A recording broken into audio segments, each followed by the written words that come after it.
ನಿಮ್ಮೆಲ್ಲರಿಗೆ ನಮಸ್ಕಾರ ರೀ ದೋಸ್ತ. ಅತ್ತಿ ಹಳೆಂದು ಸ್ವಲ್ಪ ಹಾಡ ಹಾಡ್ತೀನಿ ಕೇಳ್ರಲ್ಲ. ನಾ ತಗೊಂಡು ಬಂದಿನಿ ಉಂಡ,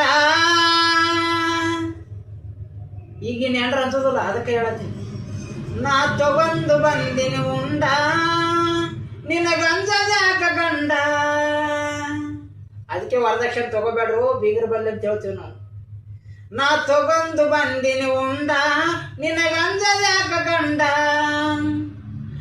50,000 ತಂದಿನಿ ಉಂಡ, 50,000 ತಂದಿನಿ ಉಂಡ. ಚೌಡಿ ಕೆಲಸ ನನಗೆ ಬರೋದಿಲ್ಲ ಗಂಡ. 50,000 ರೂಪಾಯಿ ತಂದಿರ್ತಾಳೆ, ಮತ್ತೆ ಆಕೆ ಯಾಕೆ ಕೆಲಸ ಮಾಡಕ್ ಹೋಗಲ್ಲ? ನಾವೇ ಮಿಸ್ರಿ ತಗೋದು, ನಾವೇ ಬಾಂಡೆ ತೊಳೆದು. ಪರಿಸ್ಥಿತಿನೇ ಹಂಗೈತಿ. ಒಗ್ಯಾಣ ಸತ್ಯ ನಾವೇ ಹೋಗ್ಕೊಳಪ್ಪ ಐತಿ, ಹಂಗೆ ನಡೆದೈತಿ ನನ್ನ ಜೀವನದಾಗ ಆಗೈತಿ. 50,000 ತಂದಿನ ಉಂಡ, ಚೌಡಿ ಕೆಲಸ ನನಗೆ ಬರೋದಿಲ್ಲ ಗಂಡ. ಮೊದಲೇ ತಾಕಿದ್ ಮಾಡಿರ್ತಾರ ಅವರು, ನನ್ನ ಮಗಳು ದುಡ್ದಕ್ಕೆಲ್ಲ, ನನ್ನ ಮಗಳು ಮಾಡಕ್ಕೆಲ್ಲ ಎಲ್ಲ ನೀನೇ ಮಾಡುದು ಅಂತ ಮೊದಲೇ ತಾಕಿದ್ ಮಾಡಿ ನಿನಗೆ 50,000 ರೂಪಾಯಿ ಕೊಟ್ಟಿರ್ತಾರೋ. ನಾ ತಗೊಂಡು ಬಂದಿನಿ ಉಂಡ, ನಿನಗಂಜದ್ಯಾಕ ಗಂಡ. 50,000 ತಂದಿನಿ ಉಂಡ, ಚೌಡಿ ಕೆಲಸ ನನಗೆ ಬರೋದಿಲ್ಲ ಗಂಡ. ಕಾಯಿ ಕುಯಿ ಅಂದರೆ ಮಾಡ್ತೀನಿ ಬಂಡ, ಕಾಯಿ ಕುಯಿ ಅಂದರೆ ಮಾಡ್ತೀನಿ ಬಂಡ. ಹಂಗದ್ಯಾಕ ಗಂಡ. ನಾ ತಗೊಂಡು ಬಂದಿನಿ ಉಂಡ, ನಿನಗಂಜದ್ಯಾಕ ಗಂಡ. ಈಗಿನ ಪರಿಸ್ಥಿತಿನೇ ಎಂಡ್ರ ಅಂಜಲಾದಂಗೆ ಆಗೈತಿ.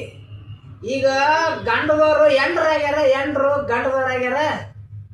ಏನು ನೋಡೋದೇನೈತಿ ಎಲ್ಲ ತಿಳಿದೈತಿ. ಒಂದು ಸುಂದರವಾದ ಅತ್ತಿ ಹಳೆಂದ ಒಂದು ಮಾತು ಹೇಳ್ತೀನಿ ಕೇಳ್ರಲ್ಲ. ಹಳೆ ಹೊಸದಾಗಿ ಹೆಣ್ತಿನ ಕರ್ಯಾಕ ಬಂದಿದ್ದ ಅತ್ತಿ ಮನೆಗೆ. ಬರಾಗ ಅತ್ತಿ ಹಳೆ ಹೊಸದಾಗಿ ಬಂದನಂತೇಳಿ ಸಜ್ಜಕ ಮಾಡಿದ್ರು ಮನಗಂಡ ಉಣಾಕ. ಜಿಬಣ ಅತ್ತಿ ಜಿಬಣ ಮಾವ ಸಜ್ಜಕ ಮಾಡಿದ್ರು, ಬೇಸೈತೆ ಅಂತೇಳಿ ಮನಗಂಡ ಊಟ ಕೂತ ಸೂಜಿನ ತುಪ್ಪ ನೀಡ್ತಾರಂತ ನೋಡಿ ಟ್ರಮ್ಯಾಗ ನೀವು ಲೆಕ್ಕ ಹಾಕೋರಿ. ಅತ್ತಿ ಸಜ್ಜಕ ನೀಡಿ ಕೇಸಿಂದ ಸೂಜಿಲು ತುಪ್ಪ ಹಾಕಲಕ್ಕ ಅಂದ. ಆ ತುಪ್ಪದ ಗಿಂಡಿ ತಾಟ್ನಾಗೆ ಬಿತ್ತು. ತಾಟಾಗಿ ಬಿತ್ತುಕೊಳ್ಳಿ ಅವ ಏನು ಮಾಡಿದ, ಹಳೆ ಮನ್ನಗಂಡ ಒಡ್ಡಿ ಕಟ್ಟಿದ್ದ. ಒಡ್ಡಿ ಕಟ್ಟಿ ಮೊದಲೇ ಅತ್ತಿ ಕರ್ದ, ಹತ್ತಾರ ನೀವು ಬರ್ರಿ ಊಟಕ್ಕಂದ. ಇವ ಅಂದ, ಇಲ್ಲಪ್ಪ ತಮ್ಮ ನಾ ಶನಿವಾರ ಅದ, ನಾ ಉಣಂಗಿಲ್ಲ ಅಂದ. ಯಾವಾಗ ತುಪ್ಪ ಏನು ಬಿತ್ತು, ಅತ್ತಿ ಅಂದ್ಲು, ತಮ್ಮ ನೀ ಹಳೆಂದ್ರೆ ಬ್ಯಾರೆಲ್ಲಪ್ಪ, ಮಗಂದ್ರೆ ಬ್ಯಾರೆಲ್ಲ, ನನ್ನ ಕೂಡ ಉಣಂಗ ಆಗೈತಿ ತಮ್ಮ. ಯಾಕಂದ್ರೆ ತುಪ್ಪ ಎಲ್ಲ ಬಿದ್ದದ, ಒಟ್ಟು ಹೊಡಿತ ನೀವ ಅಂತೇಳಿ ಹಾಕ್ತಿ ತುಪ್ಪಕ್ಕೆ ನೋಡಿ ಊಟಕ್ಕೆ ಕೂತ್ ಹಳೆನ್ ಜೋಡಿ. ಮನಗಂಡ